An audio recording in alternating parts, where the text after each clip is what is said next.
আসসালামু আলাইকুম এভরিওয়ান। আমি আজকে একটু ফ্রাইড রাইস রান্না করছি। ঘি দিয়ে দিলাম। যে এখানে আছে গাজর কুচি, ক্যাপসিকাম, পেঁয়াজ কলি কুচি, পেঁয়াজ সব দিয়ে দেবো।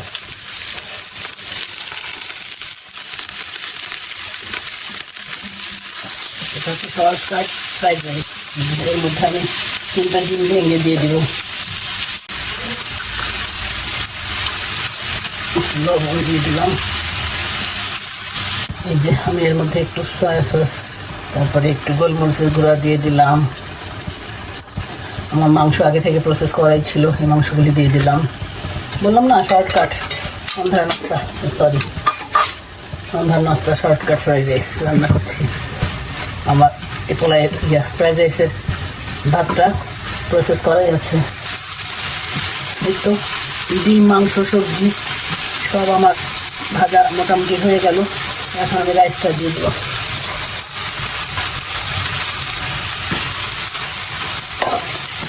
এইভাবে আমি আস্তে আস্তে নেড়ে নেড়ে ভেজে ভেজে কিছুক্ষণ পর আমি একটু টেস্টিং সল্ট আর একটুখানি গোলমরিচের গুঁড়া দিয়ে নামিয়ে ফেলবো।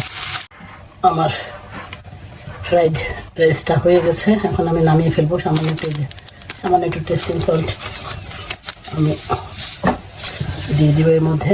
একটুখানি সামান্য একটু টেস্টিং সল্ট দিলাম, সামান্য একটু চিনি দিব, টমেটো সস দিলাম। এখন মেখে মিলিয়ে নিয়ে এই তো জল বন্ধ করে ফেলবো। ঠিক আছে ভাই বোনরা, আপনারা ভালো থাকবেন, আমাকে সাবস্ক্রাইব করে আমার পাশে থাকবেন। আপনাদের সবার জন্য আমার অনেক দোয়া ও ভালোবাসা থাকবে ইনশাল্লাহ। জলটা এখন বন্ধ করে ফেলি। আল্লাহ হাফেজ। এই যে আমার ফ্রাইড রাইসটা হয়ে গেছে।